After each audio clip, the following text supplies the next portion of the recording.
Hello everyone, thank you so much for being here, and it's a real pleasure to welcome you to a conversation that's been sparked by Andrea Peña's work, BOGOTÁ, a visceral post-Baroque universe that explores transformation, resistance, and the politics of embodiment.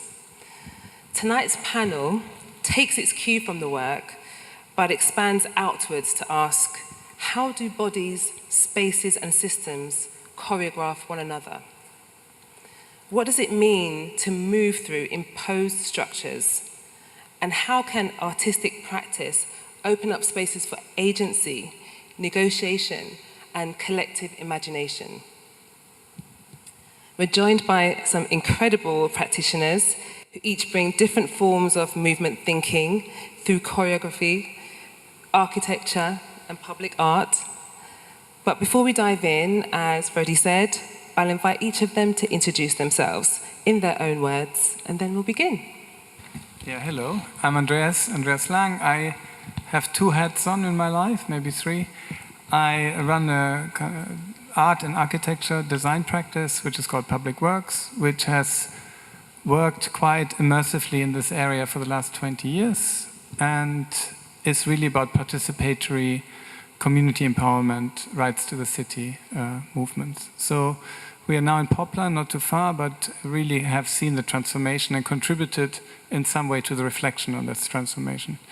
I also teach an MA in architecture, which really steps out of this kind of practice, which is in Central St. Martin's, an art and design college.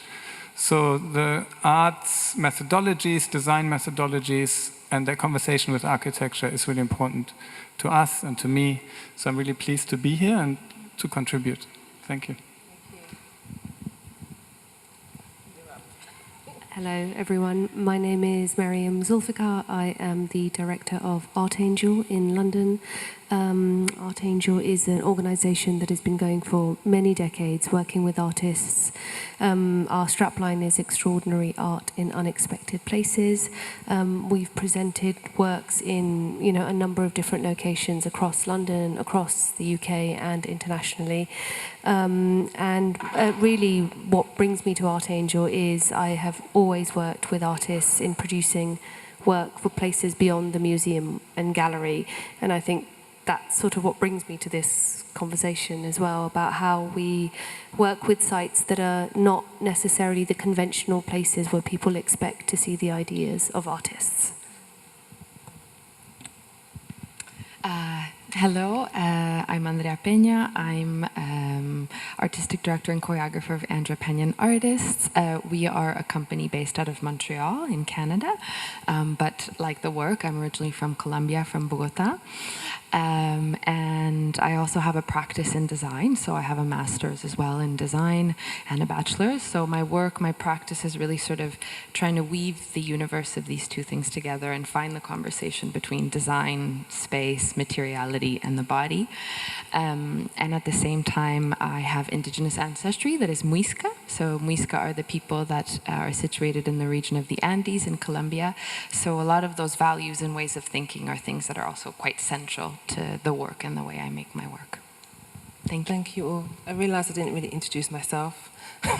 I am a curator, I'm a cultural strategist and a gallerist, and I like to think of myself as a dancer at heart. You know, when you dance from the age of 6 up until, your teens, you never really let go of that. So anything dance just lights me up from the inside. So I'm still vibrating from the impact of seeing BOGOTÁ last night. Who saw BOGOTÁ last night? Right, so you know. Get your questions ready. We'll dive in. I want to start by riffing on the idea of choreography as social architecture and what it allows for agency, thinking about tools and power. So for you, Andrea, you spoke last night in the Q&A after the performance about building Bogotá from the bottom up and equipping everyone with tools before creating the piece, and I'm sure throughout the creation of the piece.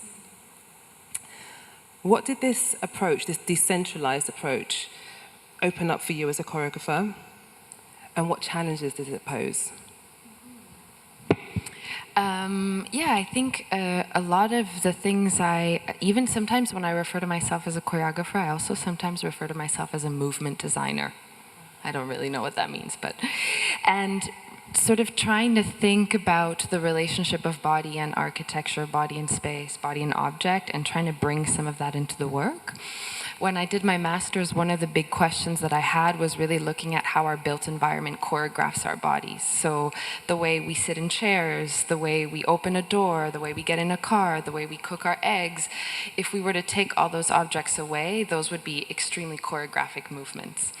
And so I became really fascinated with this idea of how sometimes, and especially industrial design, all of these chairs are designed to an average body, but all of us here in this room have completely different bodies, but yet we're all sort of situated in the same sort of environment and object.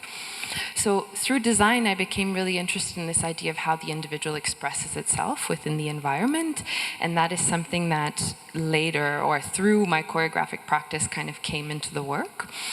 In asking questions of what is the role of agency and negotiation inside of the choreographic practice?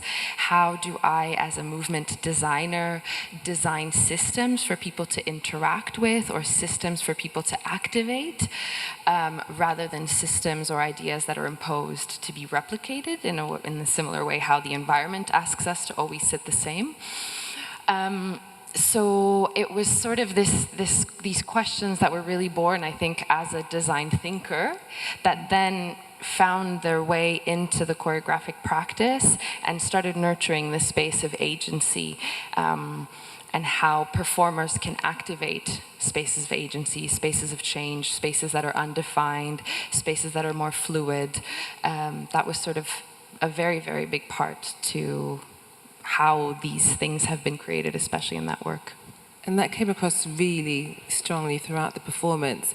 There was such a sense of individuality for each performer. There was no hierarchy amongst them. And that is the beauty of having an approach that is agency-oriented. So I want to open up to the other panelists in thinking about non-hierarchical approaches to your own practices that empower the audience or that empower communities. Can you reflect on how you approach that in your practice?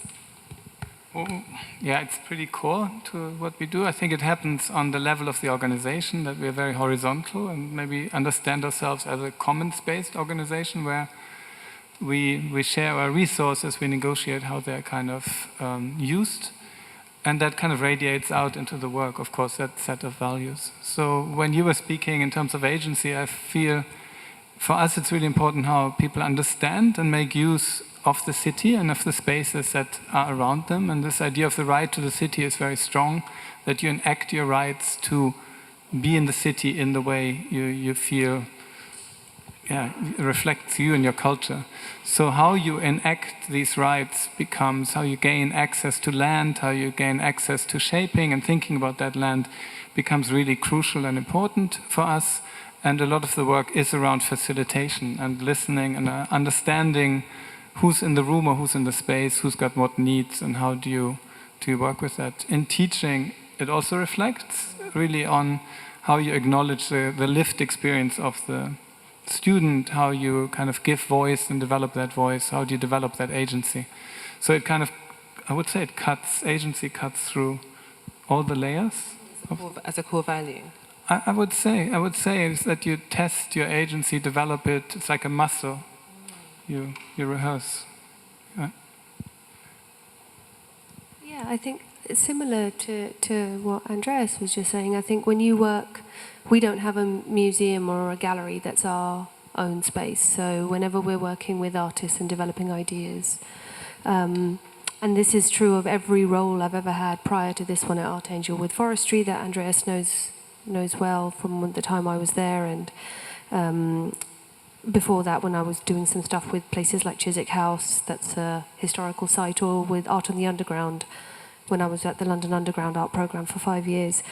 When you're working in these spaces are not your own, you share them with lots of people, whether it's the custodians of those sites, or whether it's the people who maintain them, or whether it's the people that use them regularly. As the public in the London Underground, it was commuters. And so you're actually constantly negotiating with all the forces in any one given place. And I think that you need to find ways to collaborate with people and take them on the journey of your idea, because you need their help quite often. You know, like if I'm working in a historical site, or even now we've just opened a show in a disused office space in St James's Park. We have to collaborate with the people that own those buildings, and the negotiation part comes where you really understand the idea of the artist and what they're trying to do, but then you also understand the challenges and limitations of the people who you're trying to convince to work with you. And it's that sort of, it requires quite a lot of diplomacy and a lot of understanding. In the past, when I've been invited by places like Chiswick House to commission for them, one of the conversations I often have with these big structures is, you know, you've invited me to produce a artwork, but actually what you're going to get at the end of this, if I've been successful, is a new way of thinking what's possible within your own institution, not just an artwork. And my hope is always that I've built enough confidence for them in a commissioner curator so that someone can come after me and do another project. Because if I damage that by being too unsympathetic or unresponsive to their needs, they'll shut that process down, and I've closed a willingness from them to want to do something differently. And so I would say negotiation, listening to everybody, trying to understand what the artist is doing, but being really skilled in that diplomacy is key, otherwise we wouldn't be able to achieve the things that we do. From these answers, it's clear that you all are very adept at this level of diplomacy. You've had to wield that in many different ways. So maybe as an offering for some people in the audience, are there any kind of rituals of how to hold space for people that you've developed that has enabled you to successfully collaborate, or, you know, and empower, you know, your stakeholders alongside making effective decisions, because you're still trying to get the thing done? I always ask people, what are you worried about? Tell me what you're worried about. And then I say, will you help me to help you? Because then actually when people realize, oh, she actually genuinely cares that I've got this concern. Because I love, in a big bureaucratic organization, turning a no into a yes. But in order for me to turn that no into a yes, I need to understand what they're worried about that no. And once I understand that, and quite often I'll go back to the artist and say, you know, London Underground would be a really good example. I was there for 5 years. It's got the highest safety record of any public organisation in the world. That comes from the King's Cross fire. It comes from a very real moment when a tragedy happened. And so if we were trying to do something in a station, and I would say, tell me what you're worried about, if they would say, well, our concern is this, this, and this, those are legitimate concerns, and then I'd take them back to the artist to say, let's talk about this and let's meet them where they are. And that's how you, I believe, create really site-responsive work, not just site-specific work, but responsive to all of the anxieties and possibilities in any given site. And for me, that's what makes something feel like it really, truly is of that place. A really sympathetic, attuned listening, a ritualistic listening for people's concerns. Did you want to? Yeah, I was just actually, Andreas was talking about the idea of facilitation and to be a facilitator. And I think that's also something that is very sort of prone to design thinking, this idea of how does a designer show up not as a designer with the answers. You know, back in the day, the designer was sort of, I have the answers. And now or for many years, design has sort of shifted to being like, well, how can I be a facilitator of a solution and listen to the needs of whether that's a community, people.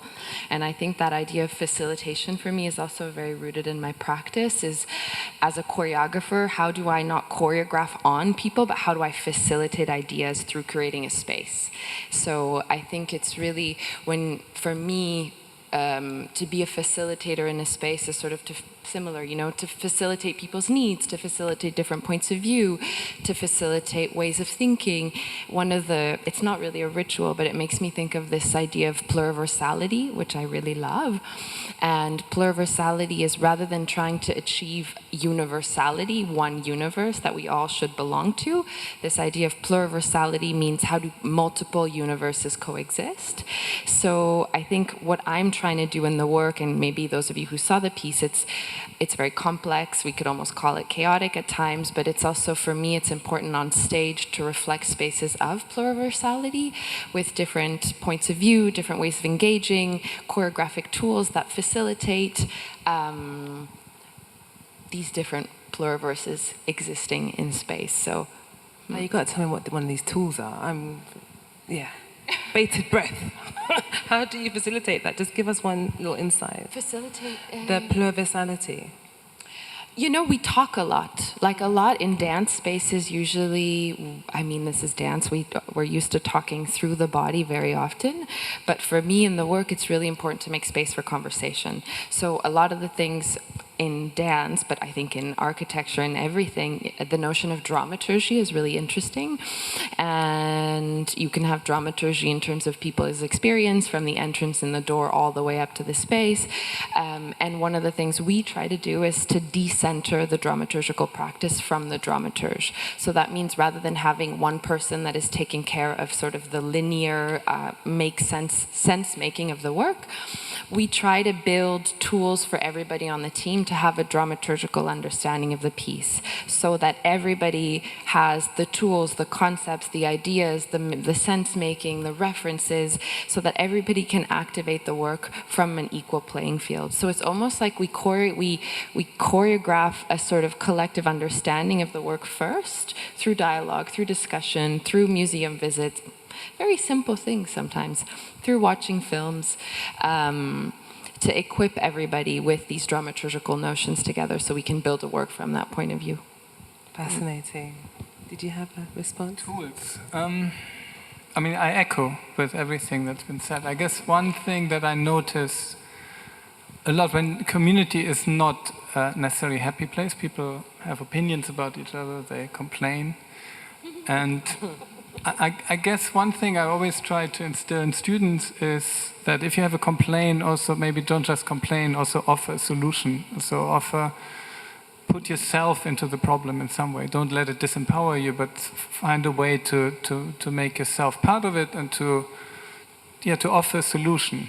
And giving yourself that permission of thinking forward into that way is empowering. And I feel that's always it's a little tool which is quite helpful in giving permissions. And I feel a lot of the time the cultures that surround us are so much about compliance, specifically in architecture. You have to comply to so many things, comply to kind of idea of taste, comply to idea what your parents do, comply, whatever. So giving yourself permission seems quite an important moment of self-reflection. That's really helpful. Thank you. And I want to turn to, it's really riffing off again what you just shared with us about pluriversality, a new word for me, in relationship to this idea of hybridity, which is so core to BOGOTÁ. It's a deeply hybrid work, shaped by diaspora, queerness, and ancestral connection. So I want to ask you, beyond pluriversality, what does hybridity really mean for you? And how does it show up choreographically or visually in the process? I think, today more than ever, we are so hybrid. I was just talking with Andreas, I spend about 8 months a year on the road, away from home. And I've lived in many places since I was very young. And so I feel a sort of sponge of multiple things that I kind of carry with me. And I think many of us are very similar today in this sort of global world that we're in.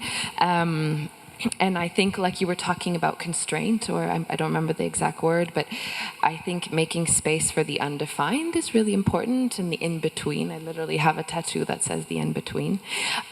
Just because I'm sort of fascinated with these spaces that are harder to define, things that are not yes or no, black or white, this or that. It's like, how do we sit in comfort in liminal spaces and undefined spaces and things that are not necessarily one emotion, but a sentiment that is like somehow more complex for us to understand. And so I think for me, these spaces of hybridity, fluidity are really important to be able to sit. How do we sit comfortably in sort of the gray zone of who we are as people, whether we're diasporic people, whether, I grew up, my whole family's in Latin America, still in Colombia, but, I've been away from there for a long time. So there's a sense of belonging and not belonging that I'm sort of, navigating, and many of us are.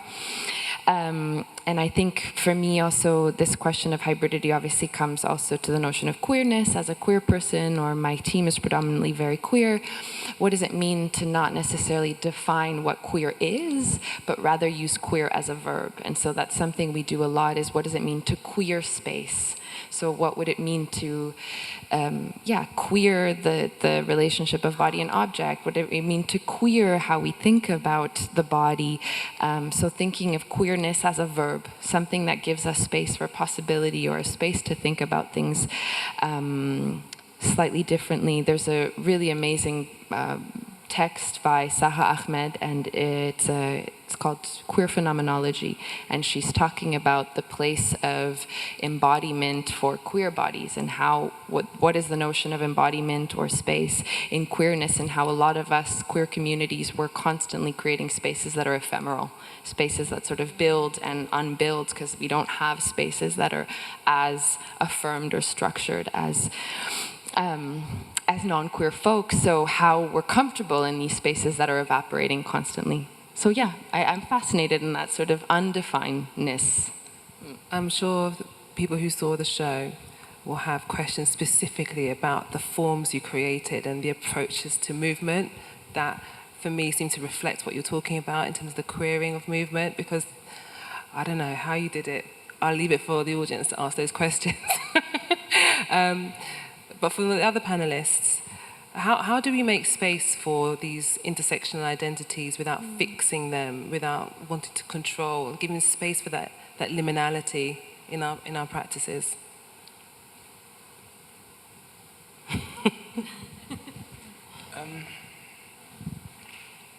I think the beauty for me often, and the innovation or the generative moment sits in the relation between things, how we make sense of often contradicting things. So you are this, and you're also this, and you're this, and on paper it doesn't make sense, but we carry it and live it and embody it in ways. So I feel, again, I talk about students first, because for me that's kind of the kernel in which goes into practice. And for students, they look, and commissioners, they look for a single answer, solution. It's quite a solution-driven industry. So bringing complexity into this conversation, and nuance, and kind of allowing a contradiction to kind of be a driver in decision-making is quite important. I mean, that sounds very abstract, but it feels very real when you teach. It feels very real when you're in relation to a place and kind of try to hold kind of a conversation, or try to move something, change something. So allowing this contradiction not to shut things down, or these multiple identities not to shut things down, but to surface and to be generative. That sounds very abstract. It sounds very real in my head. So apologies. No, it sounds really real to me as well, because I think, if I think of the role that I have now at Artangel, when I speak to And in some ways, it's been something that's been developing in all the roles I've done at various different commissioning organisations, but I think it's really found a space where it can operate in the way that it does at this organisation specifically, is that sort of lack of prescription at the beginning that when I'm starting a conversation with artists. So when I approach them, I never approach them with a brief or a timeline or a budget and say, can you answer this? Because that's not what I'm looking for. I'm looking to build a relationship with them in which they get comfortable enough one day to ask me a question. And that question will start with, do you think it's possible to? And that's when I know that this feels something that's really organically developing as a result of trust and a recognition that their work's amazing and we want to work with them, but we don't necessarily want to prescribe to them what they should be making. And it takes long, the work we've just opened, it's been 3 years in the making, because that space needs to be created for an idea to be followed without restrictions being put on it. When you talk about hybrid, what I think about is how we start with the idea and we keep following the idea until it finds its form. And that for us is really important, because you have to get very certain and comfortable with uncertainty. And you have to kind of find other things around it that give you the stability that you need in order to just keep rolling with the idea and going it until one day we think this might be it, it's found its form. And I think part of the reason why I don't work in a museum or a gallery, not that I love those spaces, I love going to those exhibitions, but there's a kind of certainty already there. There's a space, things need to be put in there, those works already exist, there's a sort of bringing together of components, whereas in this scenario, it starts with just talking about the ideas that we love. And so that hybridity comes out of there being no prescription at the beginning for what it should be. I'm just going to bounce off what you guys were saying too. I think this notion of, this is an example I use all the time when I work with dance students or teaching, is because it's really important for me to bring complexity on stage and ask myself, what does complexity look like on stage? And the example I always give is, we look at a MacBook Pro, a laptop, it's such a complex object, like the operational intelligence of this object is so complex, but design has made it sleek. So we live in a world that has sort of masked the amount of complexity in which we actually operate, and design has sort of taken charge of making these spaces very smooth. And so I always give this example, and I think as a society, in some ways, through design, we have sort of, in some cases, have had we have a bit of a difficulty negotiating ourselves with complexity. It can feel overwhelming, and so for me as an artist, it's really important to put notions of complexity on stage as other aesthetic notions that we can get comfortable with. So anyways, what you were saying really made me think of, and sometimes I give that example to students, something very basic, but for us to be aware that the systems we're constantly interacting with are so much more complex than what they actually seem on the outside. Which is also something that sort of neuroscientists say. There's a neuroscientist I really like called Donald Hoffman, and he talks about how in some ways you don't need to see the complexity of the world. If you stopped and looked at all the complex, if you understood everything on a molecular level, you'd have been eaten in the jungle a long time ago. You kind of almost don't need it. You just need the smooth top layer surface. It's a leaf, it's a tree, it's not going to run out of the forest and eat me, the moon's not going to fall out the sky. And so you've sort of rendered things, and his argument is that it's sort of evolutionary that we see the world the way that it is because we only need to know, is it friend or foe? And therefore some of that sleekness and design, it's almost inbuilt into us, where if we stopped and looked at everything and understood everything on a deep molecular level, we would have been toast a long time ago, basically. Yes, for sure. But what I'm left with is a sense of the power of the arts, the creative realm, for generating ways for us to hold complexity. Because I don't know whether you've definitely had to work with public sector organizations. I kind of love it. Right? but where their processes and their values aren't always conducive to this, so we're having to collaborate and inspire. So I'm just left inspired by what we're able to hold space for and influence with this approach. So from that to the body, because the body takes center stage in Bogota. It really centers specifically the body of labor. Humble, repetitive, marginalized, and it treats that body of labor as sacred. So how do you choreograph its presence on stage? Yeah, for those who haven't seen it, get a bit of an insight, but makes sense for those who've seen it already. I think one of the things that fascinates me is what is in the margins. And looking at how do we value the margins and not, the peripheries, let's call it, what is in the periphery and not just what is in the center. So, you know, whether that's in a city, whether that's at a global scale, a country, you know, there's countries that live at the center, Occidental countries, the West, that are sort of these countries that operate in the center, and then you have all these countries at the peripheries. And so it's, for me, really important to ask this question on stage of how do we bring the bodies of the periphery to the center. And we'd also do this sort of at first, maybe before I get to the body, we do this in the scenic landscape. So what was really important for me in Bogota, but in a lot of our works, is we sort of shed the theater bare of its sort of theatricality.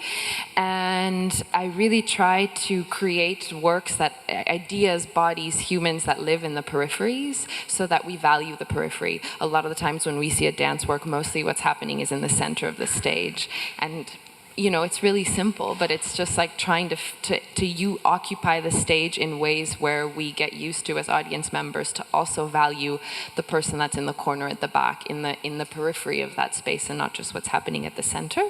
So trying to sort of rebalance the relationship between periphery and center. And that brings me to this notion of the body of labor, which is something that I think has fascinated me. I think, you know, of my grandfather, very humble body from, you know, humble human, humble body from the land. We would call these people campesinos, people that sort of are born and work through the land. And I think in the world we have many bodies that exist in the periphery, and these bodies are the sort of many bodies that labor the world. So whether it's bodies that work in agriculture, in industry, all these bodies that labor the centers, these big, you know, cities like London or, you know, New York, there's so many people that operate, that are bodies of labor that help fuel and operate these centers. And I think in dance often we value a certain aesthetic, and it's really important for me to bring the body of labor, which is the sort of body of more marginalized communities, on stage as a way to make these bodies sacred, as a way to look at this language of repetition or effort or vulnerability in a certain efforted sense, to call that sacred on stage is really important for me. So that's sort of where that body of labor comes from, is looking at the relationship between the center and the periphery, in terms of cultures and communities and people. But how do you choreograph its presence? Choreograph its presence. Yeah. I mean, what the dancers are doing is real. It's difficult. It's not easy. You can't pretend. They're pushing scaffolds. They're pulling each other with harnesses. I try to unmask the artificiality of the stage, and they also are very much proponent of this because they generate a lot of this material with me rather than me impose. But a lot of what they're doing is negotiating things in real time and being in situations that are difficult, where they actually have to figure something out, figure out how do I get up and down this scaffold every time, because I can't just smooth the body. I actually have to negotiate this object, this effort, this person, this body that I'm dragging from my waist, is trying to put bodies in situations that feel as honest as possible in real time. Presence it in a way I've never seen before. And so for our other panelists, we don't deal with choreography and bodies, but how do we think about bringing bodies or gestures that are usually excluded from public spaces into the center with care and visibility? Whether that's in terms of planning space or public art programs. When we're, we always look. I'll start by saying that when we're doing our projects, they're rarely in public spaces that are outside spaces. So they're often in public spaces that are indoor spaces. And I always make that distinction because lots of people think, when they think of the term public art, which is, I think, a term I've slowly come to loathe over time, because I think they immediately assume that I put sculpture in a square, and I don't. We find sites that resonate with the ideas that the artist is looking to work with, and then we have to work with the sort of complexity of that site. And I think how we bring people in, it's both physical access in terms of, if we're working with historical sites, sometimes they're not particularly accessible. In fact, they're rarely accessible, I would say.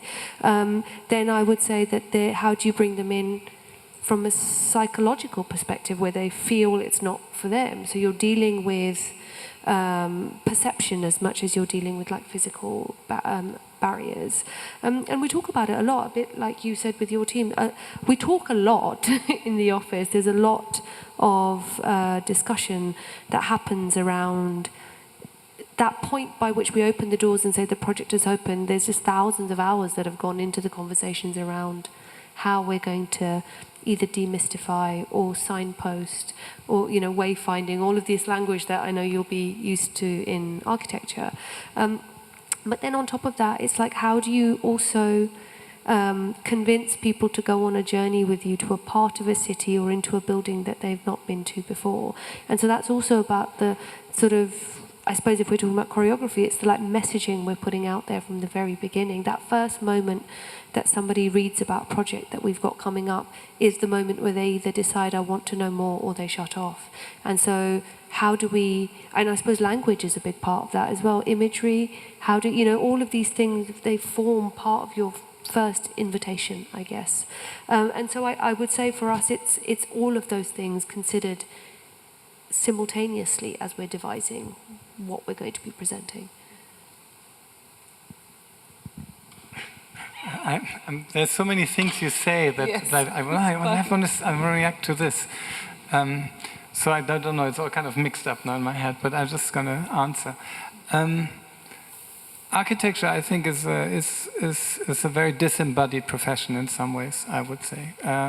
If performance, or if you're a jewelry designer, you produce the thing and it's there and you see it and it's direct. That interaction is very direct. With architecture, you always work through representation. Once it takes years for that thing to arrive, therefore you always operate in an abstract space that's often behind a computer, and you make decisions of a distance with a lot of assumptions. So what we try to, and often I think you put yourself into a position where you think the building can solve all the issues that you encounter. I design it out. I design it in. I design it so it's, once the building is there, it solves all the problems. And also you become dependent on a certain kind of client relationship.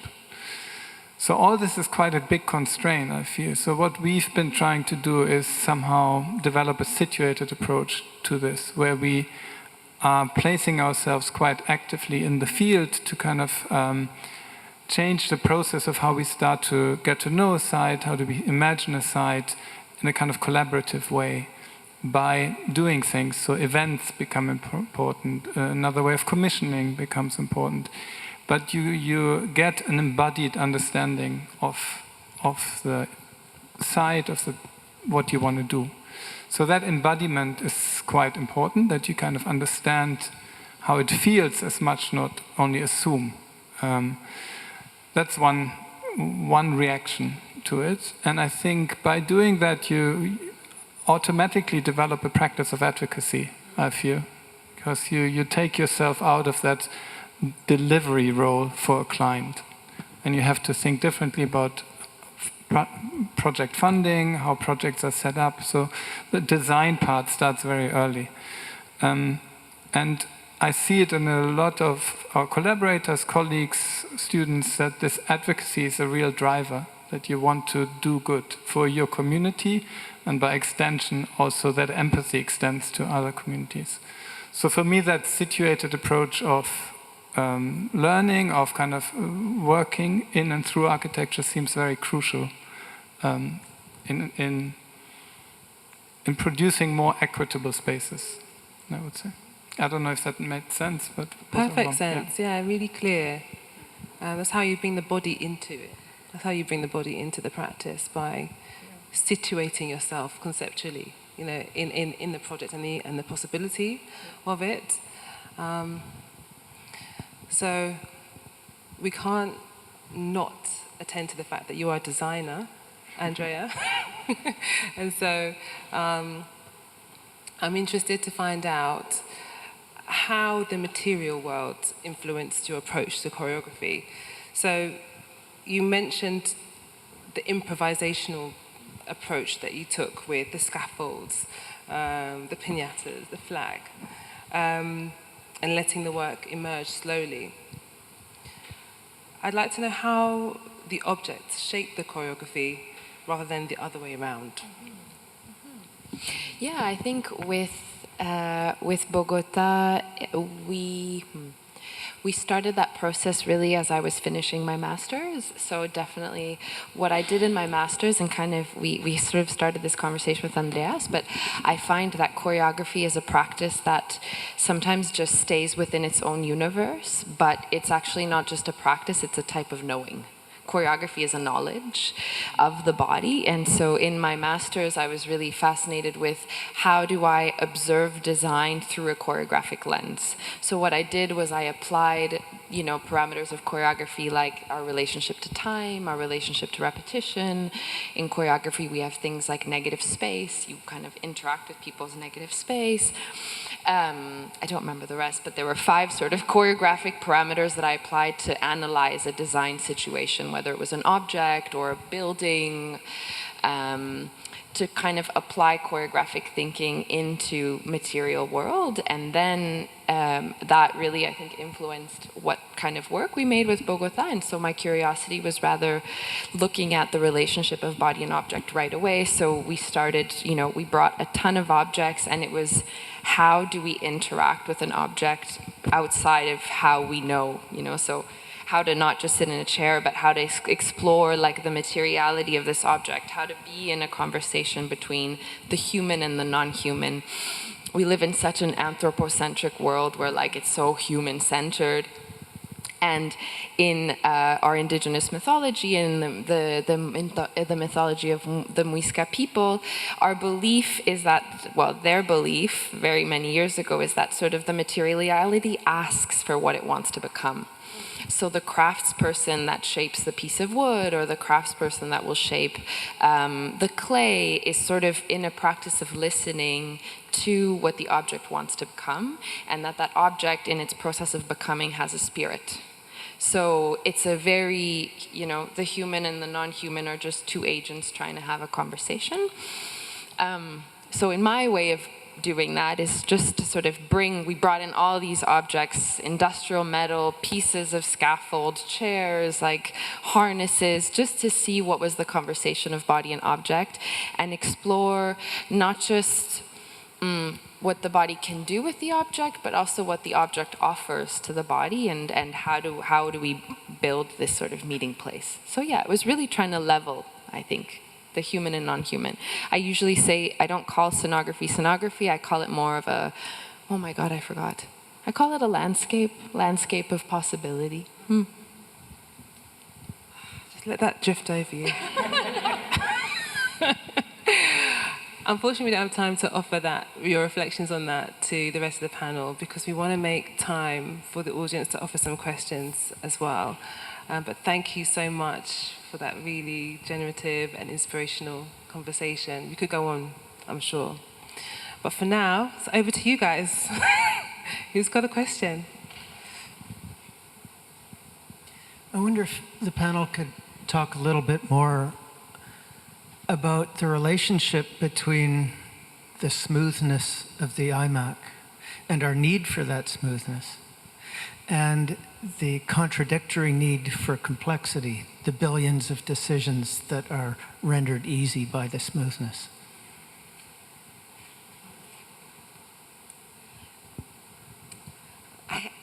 Do you mind? There is an incredible philosopher, and I really feel so bad I'm not going to pronounce this well because it's not that clear in my head, but I think it's Byung Chang. He's a Korean philosopher, and he has a book that's called Smooth Beauty. And it's fascinating, fabulous. It's about how our society is obsessed with the smooth.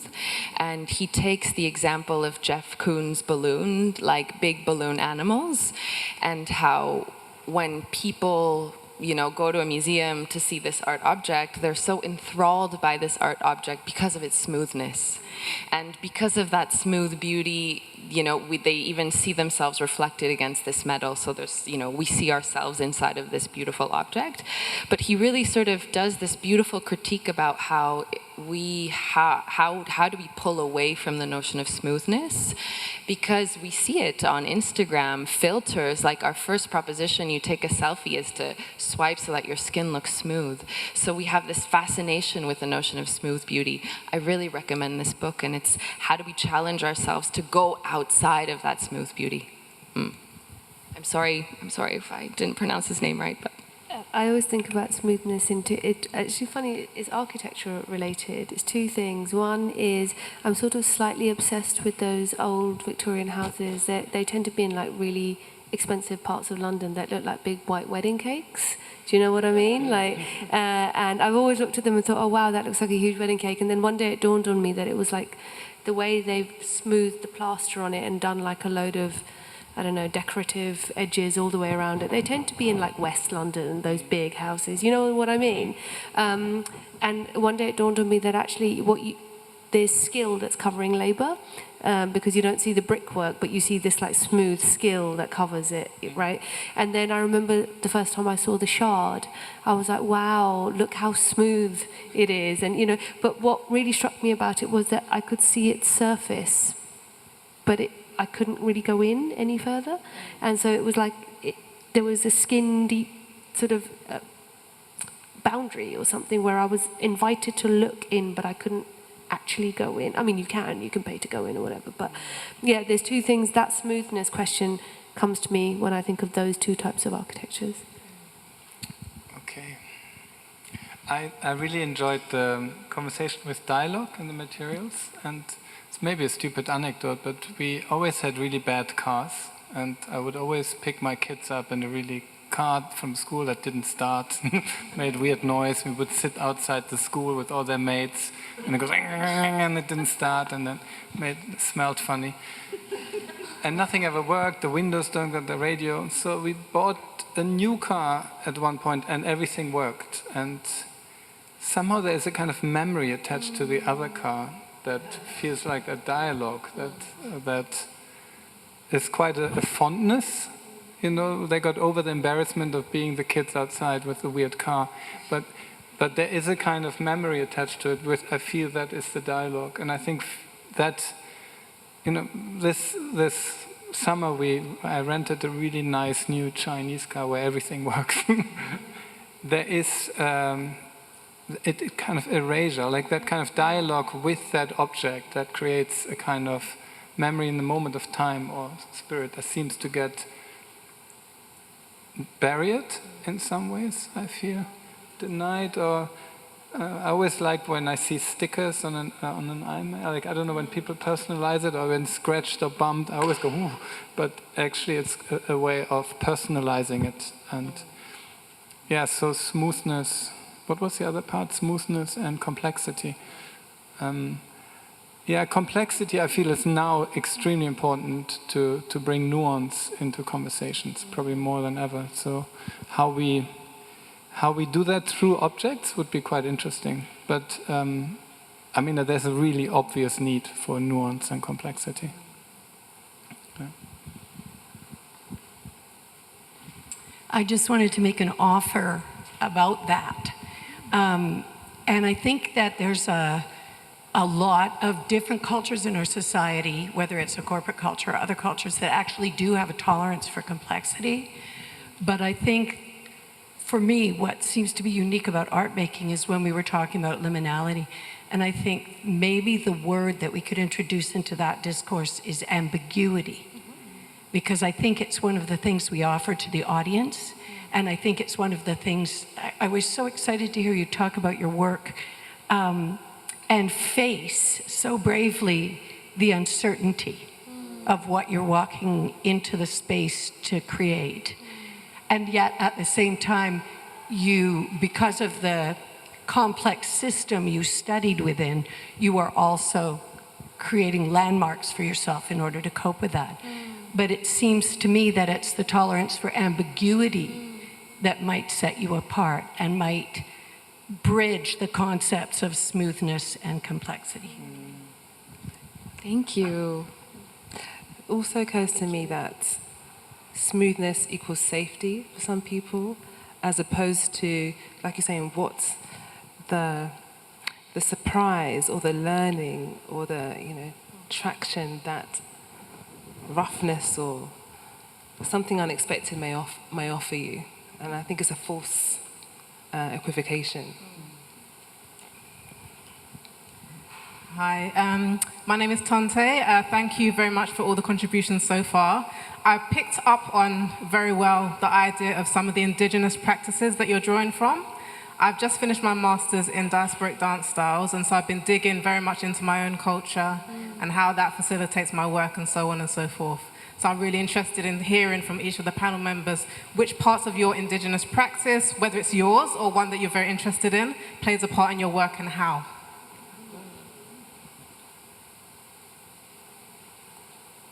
Do you want me to start? I'll kick off if that's Sure. okay. Yeah. But I can quickly go. I'll be very quick. I'll just say, as a curator, my impulse is to honor my ancestry, honor my history, honor the complexity of everything I've inherited and what I represent. So I'm sure that's kind of what's influencing you in your studies and what you'll make going forward. So it's about intentional conversation with the past and being open to learning across that plane of inquiry. Yeah, I think for me it's a mix. I would say there's things that are quite tangible, like in some of the works in Bogotá, but mostly in other works. I'll teach my team a dance that comes from like my grandfather's region, and we learn the footwork, we learn the steps, we learn the takati, like the song. So that's like really tangible and really concrete, something that we're trying to pass on, or through texts that we read together, mythologies from my culture that I try to bring to the team as actual knowledge that then they embody. In the piece, there's a section called Precolombinos, and in Colombia, we had a lot of gold, and so the indigenous people would make these sort of really small figurines made of gold, and they're these crazy, they're incredibly graphic shaped beings made of gold, and so the dancers would study them and sort of try to find choreographic gestures that would replicate these graphic shapes that they would see. So those are really tangible ways, concrete ways. And then I think in terms of other ways is also in the sense of honoring the ancestry, is thinking what are the values of my people and how do I operate and hold a space with those values. So things like decentering, things like, human and non-human, things like decentering my role as a choreographer as well, sort of what values of, that have been passed on to me from my grandfather can I bring into the space as practices in ways of how we work, how we create. So it's a bit, that's the more intangible side, but it's more in the sort of how to work with people. Yeah. I think similarly, I think the intangible that you mentioned at the end, I grew up in Pakistan and my father is Pakistani and my mother is English, and so you grow up in these in a slightly sort of split cultural context where you've got two different influences happening at the same time, and having spent the first sort of 12 years of my life there, I'm definitely been formed in a culture that's very different to what is here, and as a result of that, coming here then was able to maybe witness or see a kind of way in which the sort of social and political landscape operates in terms of who gets to be acknowledged and recognized and who doesn't, and that's not to say that it only happened here, it also happened there as well, like people can be quite selective of whether you're one of them or not, depending on, so I don't think either side is necessarily beyond a kind of critique of how they treat something that they don't see as entirely their own. But at the same time, I think what I think that made me sensitive to is the idea that actually it's quite easy to overlook people, and it's quite easy for people to maybe find themselves in a scenario where they don't necessarily feel seen or heard in some way. So how do you then work with that knowledge, but not necessarily, I'm not trying to fix all those problems, but I'm maybe just a bit sensitive to them. So the artists that we work with, or the ideas that we're working with I'm always quite often thinking about, like, has this person been given an opportunity in another scenario, and is the idea that they're bringing forward one that feels challenging because a lot more mediation and negotiation is going to need to happen to get it out there. And I think that's where maybe some of my own experience informs my sometimes desire to want to support that work. But I don't necessarily go out looking for that, but I become sensitive to it when it comes my way, and I go, I've got a way of reading this that feels familiar.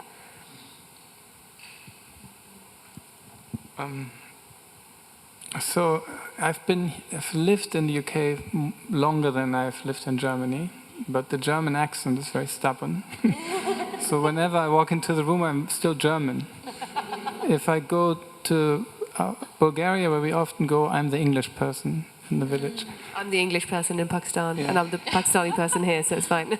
But one thing I noticed is I think there's a different aesthetic sense being German or being English. And one I noticed, in England you argue a lot through history.